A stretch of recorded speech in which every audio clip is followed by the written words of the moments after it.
So, Deb, the first thing that they showed me was the journey of a raindrop. This is very fascinating. They showed me the raindrop forming in the clouds from the condensation and getting heavier and heavier and heavier. And oh, this is beautiful. It's this raindrop. It was so comfortable in its cloud. It was so comfortable sitting in its cloud, knowing where it belonged, knowing all of its friends, knowing exactly, what temperature it was going to be, just understanding its role within the rain cloud. And as soon as this cloud kept growing and they could feel this buzzing energy going around, and they started hearing thunder in the distance, and they saw some lightning, and they felt like something was coming, but they didn't quite know what. And this anticipation feeling was there, this anticipation. And there's a little bit of fear as well. The anticipation that something is coming that is unknown, and the projection of fear onto this unknown circumstance. So as the raindrop fell from the cloud, the first few moments as it was dropping through the sky were full of terror. Leaving this comfortable home for something completely foreign to this little raindrop. But as soon as this little raindrop actually began to look around at the surroundings and feel this feeling of unbelievable momentum and energy and direction, feeling and knowing that where it was headed is exactly where it is supposed to be, surrendering into that excitement, the wonder and the awe as it just continued its drop and descent down.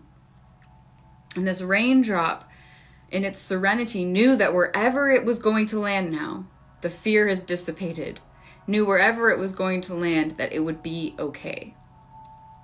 And on this whole journey of this raindrop, from the moment the raindrop left the cloud, it forgot where it came from. And this is part of the onset of terror. This is part of the onset of fear, that this memory was veiled by choice. And now, as this raindrop has landed upon the surface of the earth and begins finding where it is meant to be, it begins joining in the streams, and the streams begin joining into bigger rivers, and the rivers flow into lakes, and the lakes flow into more rivers, until finally they all meet in the ocean. And one day, this raindrop suddenly finds itself knowing its role in this massive ocean of all of these other raindrops. And one day, this raindrop starts having this feeling. Again, this feeling like something is coming, like this change is about to happen, but not knowing what. And this fear comes up again, this fear of the unknown.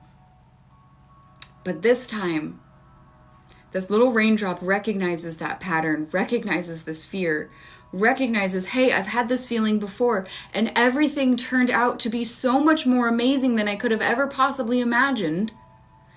What if this time, instead of being fearful, I trusted? I trusted that I was going to end up where I was meant to be. And one day this raindrop feels itself lifting up and transforming from a drop of water into this spacious, almost substanceless gas to return back to source.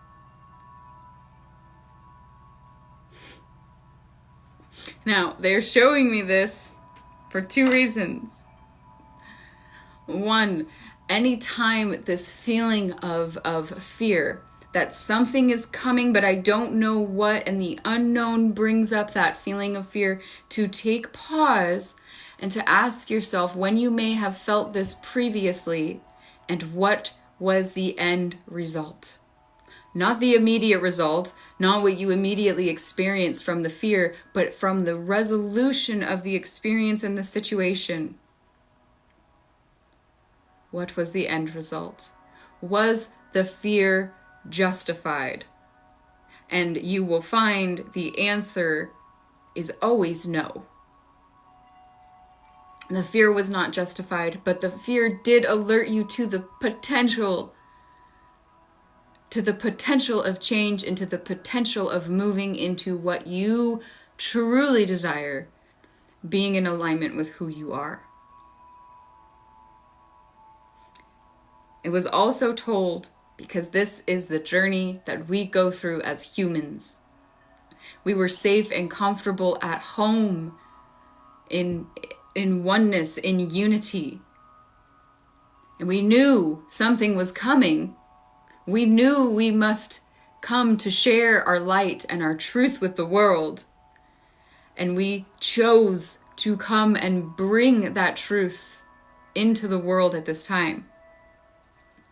But there is a veil of forgetfulness.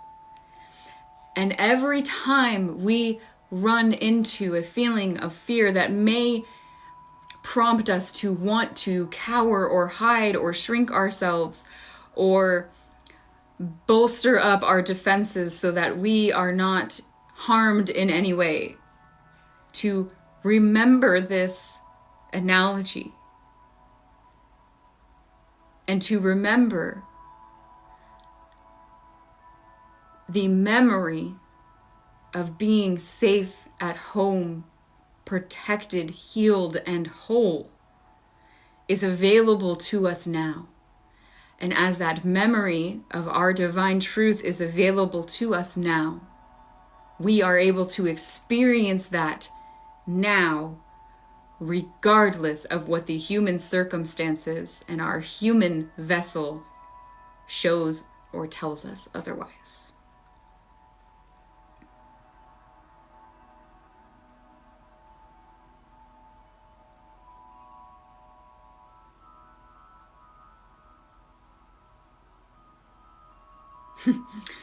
You don't need to be afraid of leaving home or returning home, because contained within you, contained within the raindrop, is everything and all of the qualities of home that you desire.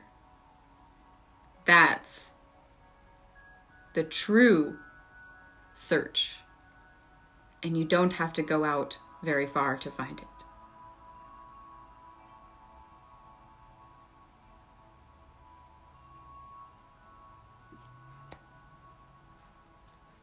Deb, thank you. That was beautiful. Thank you, Deb, for letting me tune into you for that. That was amazing.